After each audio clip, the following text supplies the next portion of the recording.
High, আবারও একটা নতুন ব্লগে তোমাদের সবাইকে ওয়েলকাম। আশা করি তোমরা সুস্থ আছো এবং ভালো আছো। আজকের ব্লগটা কি নিয়ে হচ্ছে তোমরা নিশ্চয়ই থাম্বনেল দেখে বুঝতেই পেরেছো। আমি একটা ছোট মিনি ব্লগ পোস্ট করেছিলাম, তোমরা অনেকেই এই ব্লগটা দেখোনি। আমাকে জিজ্ঞাসা করেছো যে আমার প্রেগনেন্সির সময় আমার ছেলে যখন পেটে ছিল তখন আমার কি কি সিমটম দেখা গিয়েছিল, তো সেগুলোই তোমাদের সাথে আজকে আমি এই ব্লগে শেয়ার করব।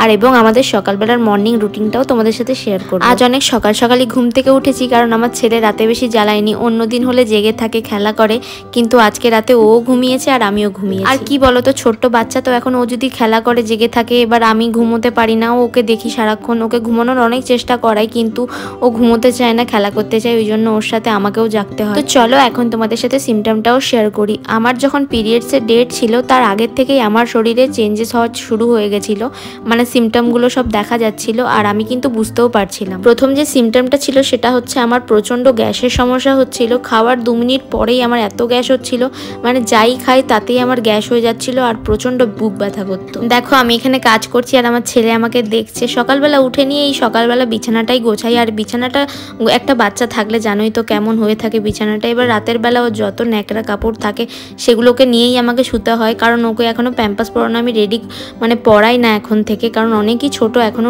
1 মাসও বয়স হয়নি। তো এবার দিন যখন ডক্টরের কাছে গিয়েছিলাম ওকে নিয়ে চেক আপে, তখন আমি ডক্টরকে জিজ্ঞাসা করেছিলাম যে ওকে আমি ডাইপার পরাতে পারবো কিনা এত ছোট বাচ্চাকে।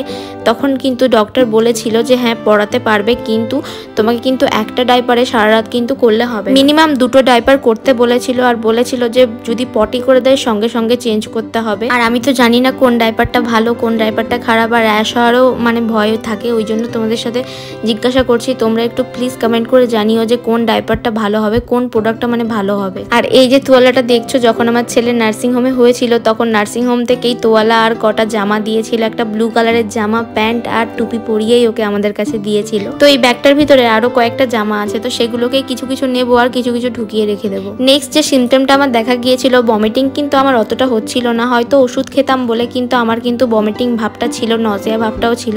সকালবেলা উঠে নিয়ে বমি বমি ভাবটা অতটা ছিল না, কিন্তু কিছু খাওয়ার পরে আমি সহ্য করতে পারতাম না। আর কিন্তু পেঁয়াজের গন্ধ বা ভাতের গন্ধ আমি এগুলো সহ্য করতে পারতাম না।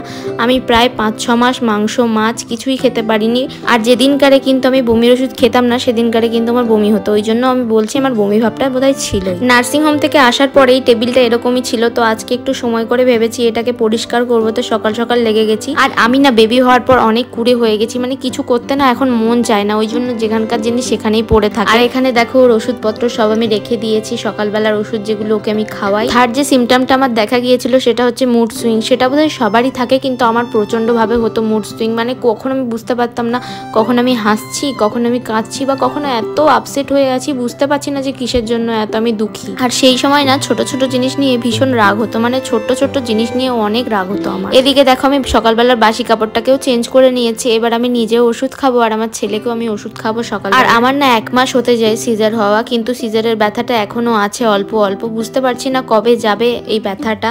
তোমরা একটু কমেন্ট করে জানাবে প্লিজ যারা সিজার হয়েছে এই ব্যথাটা কবে যায়। আর শরীর থেকে যেহেতু অনেকগুলো ব্লাড চলে গেছে, ওই জন্য এর মধ্যে থেকে একটা ওষুধও যদি একদিন খাওয়া আমি অফ করি তাহলে কিন্তু আমার মাথাটা প্রচন্ড ঘুরতে থাকে। আর আমার কিন্তু প্রেগনেন্সির এই 9 মাস কোনো কিন্তু চোখ ফোলা বা মুখ ফোলা বা পা ফোলা কিছুই কিন্তু হয়নি। আর আমার যেই 3rd ট্রাইমেস্টার শুরু হয়ে গেল সেই কিন্তু প্রচন্ড পিঠ আর কোমর ব্যথা করতো, মানে এক জায়গায় বসেই থাকতে পারতাম না, না শুয়ে শান্তি পেতাম না বসে শান্তি পেতাম। আর শুধু মনে হতো কখন যে আমার ডেলিভারিটা হয়ে যাবে, কখন হয়ে যাবে। আর যখন ডেলিভারিটা হয়ে গেল তারপরে যে কি যন্ত্রণা, সেটা যেন আরো অস্বাভাবিক যন্ত্রণা।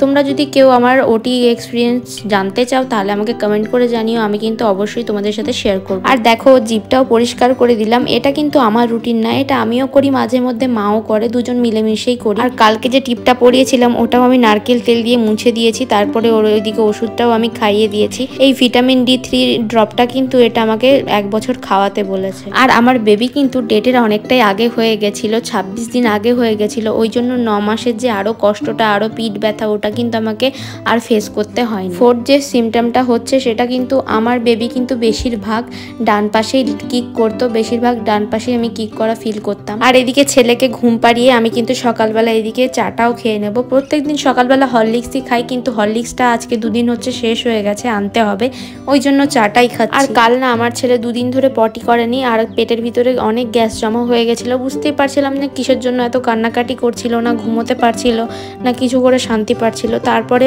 পেটে একটুখানি মাসাজ করে দিলাম, তারপরে পাটাকে ধরে একটু ব্যায়াম করে দিলাম, তারপরে গিয়ে সঙ্গে সঙ্গে পটি করলো। ও রিলিফ পেলো আর আমরাও রিলিফ পেলাম। আর 5 আর লাস্ট যে সিমটমটা ছিল সেটা হচ্ছে আমার প্রচন্ড কিন্তু মুখটা গ্লো করতো আর হেয়ার ফল কিন্তু প্রচন্ড। ডক্টর 1 মাস রান করাতে বারণ করেছে, ওই জন্য ওর গাটাও এদিকে মুছিয়ে নিচ্ছি। এটাই হচ্ছে আমাদের মর্নিং রুটিন। তো আজকের ব্লগটা এতটাই। তোমরা সবাই সুস্থ থেকো এবং ভালো থেকো। তো আজকের জন্য টাটা।